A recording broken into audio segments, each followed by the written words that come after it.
માંડવ ઋષિ જે થઈ ગયા મોરેની અંદર રઘુનાથ બાપુએ સૂર્ય મંદિરની સ્થાપના કરી હતી એને 10 ગાદી મોરેની અંદર થઈ અને 11મી ગાદી ભગવાનદાસ બાપુએ માંડવ ઋષિનો બીજો અવતાર ધારણ કરી અને બ્રાહ્મણને ઘેરે અવતાર ધારણ કરી અને નવા સુરત દેવની સ્થાપના ભગવાનદાસ બાપુએ કરી.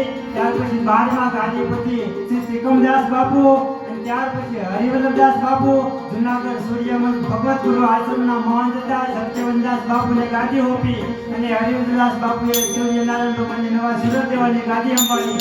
અને ત્યાર પછી સૂર્યપ્રકાશદાસ બાપુ કાચર દરબાર હતા, કાચર દરબાર એને દીધી. અને ત્યાર પછી ગાધકડાની અંદર આપણા અહોભાગ્ય કહેવાય કે ભગવાન સૂર્યનારાયણ માં રાંધણની સાથે 33 કરોડ દેવતાની સાથે ગાધકડાની અંદર વાસ કર્યો. તો પૃથ્વીમાં જગ્યા તો ઘણી હતી પણ ભગવાનને કાઠિયાવાડમાં આવવાની ઈચ્છા થઈ અને જોગીદાસ બાપુનું સાવરકુંડલા તાલુકાનું આપણું ગાધકડા ગામ. એ ગામની અંદર ભગવાન સૂર્યનારાયણ અને માં રનાદાના સાક્ષાત બે અનાજા અહોભાગ્ય કાઠી દરબારોના.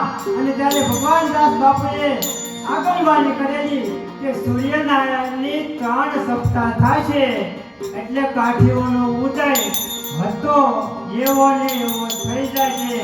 અને પહેલી સપ્તાહ હરિવલ્લભદાસ બાપુએ 84 ની અંદર પૂજ્ય શ્રી રામાયણ ચક્રવર્તા મોરારદાસ બાપુના હરિયાણીના કંઠે જે સપ્તાહ કરી અને બીજી કથા શ્રી રમેશભાઈ ઓઝાએ કરાવી અને ત્રીજી કથા ગાધકડાની અંદર પરમ પૂજ્ય સદગુરુ મહારાજ કેશરામ બાપુએ કરી.